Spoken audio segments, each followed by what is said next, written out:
Radio Lagos, la radio du lycée français Louis Pasteur.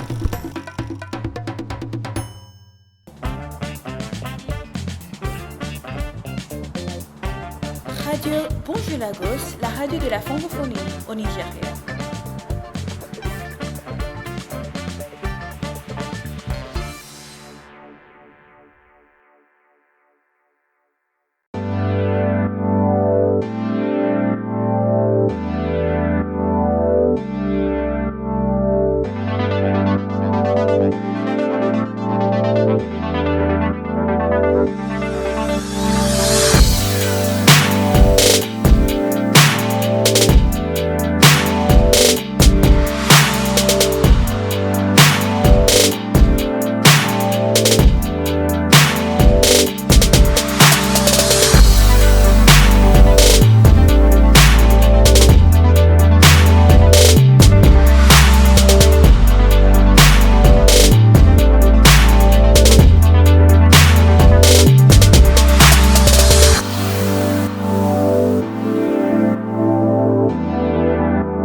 Bonjour, je m'appelle Zara Ogboro et je suis en seconde. Et je vais vous lire un livre qui s'appelle Nous sommes tous des féministes par Chimamanda Ngozi Adichie. Un bond dans le temps. En 2003, j'ai écrit un roman, L'Hibiscus pourpre, dont les personnages est un homme qui, entre autres, bat sa femme et dont l'histoire se termine plutôt mal. Alors que j'assurais la promotion du livre au Nigeria, un journaliste charmant et plein de bonnes intentions m'a dit qu'il souhaitait me donner un conseil. Les Nigérians, vous le savez peut-être, sont prompts à prodiguer des conseils non sollicités. D'après lui, les gens trouvaient mon roman féministe. 2 coqs vivaient en paix, une poule sur 20, et voilà la guerre allumée. Amour, tu perdis 3, et c'est de toi qui vint cette querelle enveminée. Au du sang des dieux, même si on vint sans teint, longtemps entre nos coqs, les combats se maintinrent. Le bruit se répandit partout le voisinage, les gens qui portent crête au spectacle. Le club des 5 au sport d'hiver. Sur la colline du vieux château. Le pauvre Dago se rend vite compte que cette partie de ski ne sera pas drôle pour lui. Il n'arrive pas à suivre les enfants qui filent à toute vitesse. Il finit par buter contre un tas de neige et tombe dans un trou, la tête la première. L'affaire Caius. Le profond silence qui régnait depuis un moment dans la classe fut soudain troublé par des rires étouffés.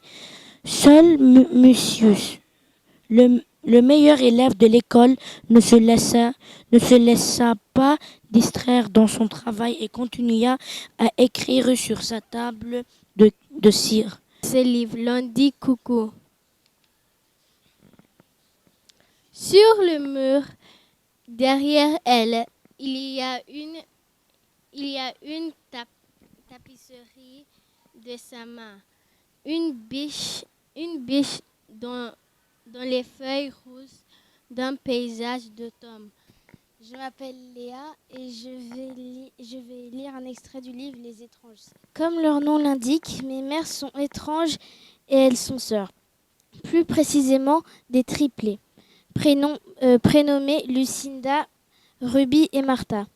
Leur apparence est si frappante qu'elle a suscité bien des commentaires au fil des ans. La fée noire maléfique les considérait comme les plus belles femmes qu'elles avaient jamais vues. Je m'appelle Lucas et je vais vous présenter un extrait de Gone. Le centre commercial le plus proche se trouvait à Saint-Louis, à quelques trentaines de kilomètres au sud. Au nord, les montagnes s'agglutinaient. Si près de la mer que seule la zone construite était une étroite bande de terre sur laquelle s'élevait la centrale nucléaire. Bonjour, je m'appelle Faisal Balogun. Aujourd'hui, je vais lire un extrait d'un livre qui s'appelle Gian et le London Mystery, qui est un livre français-anglais par Claudine Aubry. Quand Dorothy Stone a demandé à Mathieu de préparer la voiture, maman était tout excitée. Je lui avais expliqué la situation. Sous le regard de Lexi, nous sommes montés à l'arrière après avoir pris soin d'ouvrir la fenêtre. Dorothy a annoncé d'une voix claire, Gian, her mother and I are visiting the Tower of London. We have tickets for 11 o'clock. Déjà, avant même de se faire foudroyer, ça n'allait pas très fort pour Jason. Il s'était réveillé au fond d'un bus scolaire sans savoir comment il y était monté. La main dans celle d'une fille qu'il ne connaissait pas. Ça, en soi, ce n'était pas forcément le pire. Surtout que la fille était mignonne. L'ennui était qu'il n'avait aucune idée de qui elle était. Je m'appelle Maria et je lis Jeanne et le fake London manuscript. News from Dorothy Stone. Tu te rends compte, Jeanne? Elle nous invite de nouveau à Londres, s'est exclamée maman avant d'ajouter. Cette fois, je vais tout faire pour me débrouiller en anglais afin d'échanger quelques mots avec Dorothy. Ma mère avait raison.